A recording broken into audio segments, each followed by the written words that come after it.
Once again po, good morning po sa ating lahat. So, nandito tayo ngayon sa Polillo Daet. Sa Daet po. Dito po sa ating pong pinagagawang mission house. Yan. Or sabi nila, rest house. Pero ito po ay modern kubo po yung gagawin natin dito. So, ito po. Modern bahay kubo. So, salamat sa Panginoon kasi medyo tumila-tila yung ulan. Ayan. At dito na po ng ating pagpapagawa. So kahapon po, ito po yung ginawa nila. Naglagay sila ng 6 na poste. Ayan. At kaninang umaga naman po, mga time check po, 12:30 na po. Kaninang umaga naman po ay sila po ay nagsukat-sukat yan, no? Nagawa talaga ng sukat para pag maayos na lang, lalagyan na lang nila ng hollow blocks yung side ng bahay. Yan po yung sukat ng bahay po ay 17, may 15 yan sa tatay po. Tapos po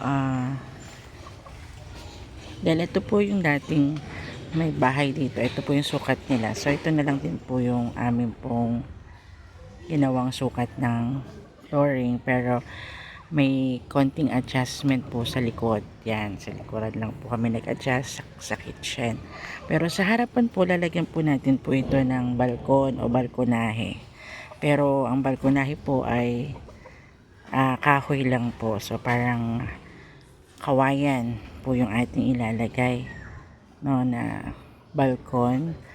At tapos ito po yung flooring na yan po yung kabuuan ng bahay. Ang kabuuan po ng bahay ay may 2 pong kwarto, sala, dining po at saka kitchen po sa likod. Yung nakikita nyo po na may tarp na red, yan po yung CR. So maglalagay din po ng CR sa loob ng bahay at CR po for emergency sa labas ng bahay. Dahil balak din po namin gawin po itong staycation area kung loloobin ng Diyos, no? Maglalagay pa po kami ng kubo-kubo dito sa harapan dyan sa pinaparkingan po ng ating van. So pwede pa po maglagay ng kubo dyan, tsaka dito po kasi malaki pa po yung space dyan. So ayan, okay po. So bali po ang sasakupin po ng ating pong balkon ay magiging hanggang dito po sa may bakod na ito, or kung yan, mga ganyan po, no? or kung hindi man dito po, yan, kalahati na bago magbakod. Yan, so ating basta po meron po siyang balkonahe or receiving area, kumbaga. At saka dito po ang mga kabahayan ay may ganoon po silang area, at ang tatay daw po ay maglalagay po ng parang dun po sa puno na iyon na isa, hindi po to sa puno na mangga, yan, yung lamesa po doon sa may puno na yun, pabilog.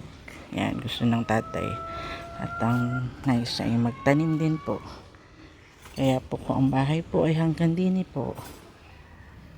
Yan, so ito po ay magiging taniman niya. Ito po sa likod naman ay magiging manukan niya. Gusto na po nga niya dito mag-stay. Yan. Dito po yung aming pansamantalang lutuan. So dito po kami nagluluto habang kami ay nagpapagawa. So bigyan ko po kayo ng update tomorrow po para po sa day 3 natin.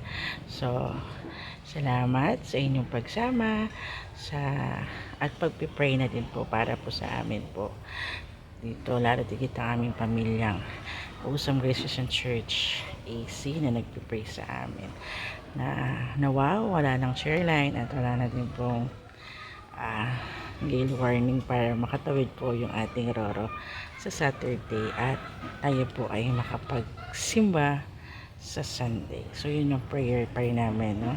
Ngayong gabi ay ang aming pong first soaking prayer service, and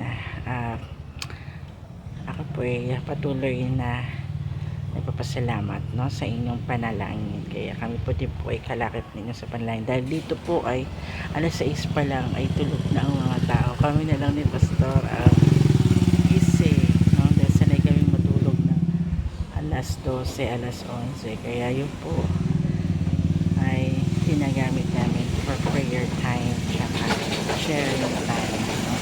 Salamat din kasi nilalang work na may ganong panahon, no, na kami ay nakapagpaplano din for our family, for our church, at sa aming mga career. Salamat din po sa Panginoon sa lahat-lahat.